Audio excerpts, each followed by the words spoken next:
With the countdown to the expiration of the current collective bargaining agreement at 16 days, NFL Commissioner Roger Goodell penned an op-ed column that is now appearing in various newspapers around the country. And it reads in part, "We need an agreement that both sides can live with and obtain what they need, not simply what they want. Today's collective bargaining agreement does not work as it should from the standpoint of the teams. If needed, adjustments are made. The NFL will be better for everyone. The first step is making sure a new collective bargaining agreement is more balanced and supports innovation and growth." Well, let's bring Adam in now. What's the message?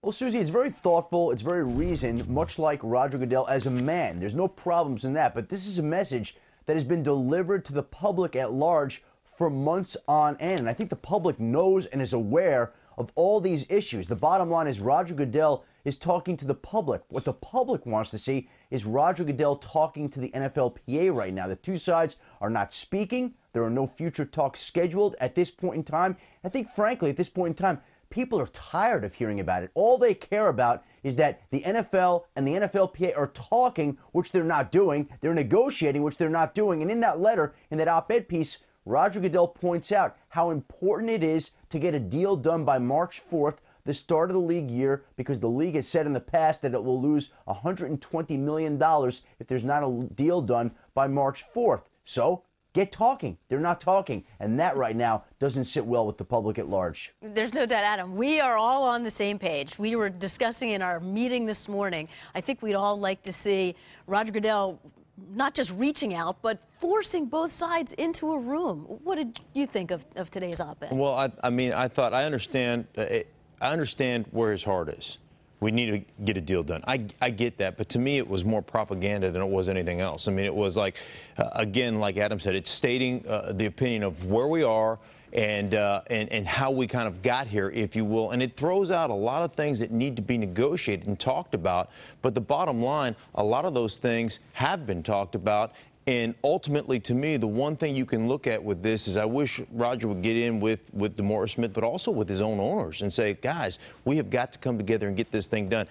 You know, for me, Teddy, I look at some of the statements here, and you talk about the players got too good a deal. Open up your books. Be transparent. Show us exactly why that's too good a deal, and there would be negotiation. You know, it states in here that that the players have said, hey, we'll play for what we get right now, and so clearly that says it's too good a deal. No, the players have said, we'll play for what we've got right now, why we negotiate a new deal over the next couple of years. It doesn't say that we got too good a deal.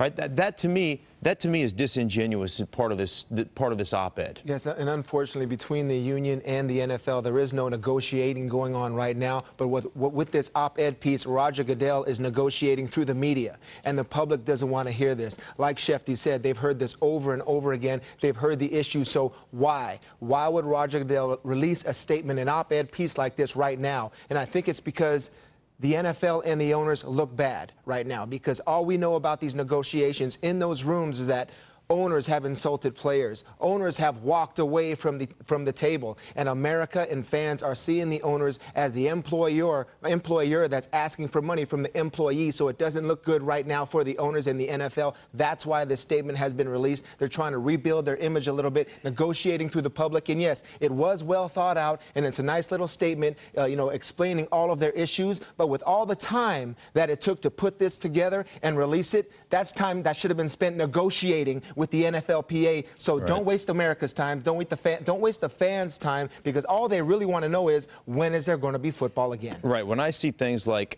you know what, we need to give more value to the fans by subtracting 2 preseason games, that's not about giving more value to the fans. Let's be honest. That's about creating more revenue at the end game by making an 18-game schedule. So that, to me, is disingenuous. I mean, I have so many issues with this. We don't have the time to talk about it. But when you talk about a rookie wage scale, Say we have to have a rookie wage scale. Well, right here it says, then we'll pass a significant amount of that money saved to veteran players. Well, we've had that negotiation before. Are you going to guarantee that? Well, we can't guarantee it. We're not going to tell you what we're going to pass. It's just going to be a significant amount.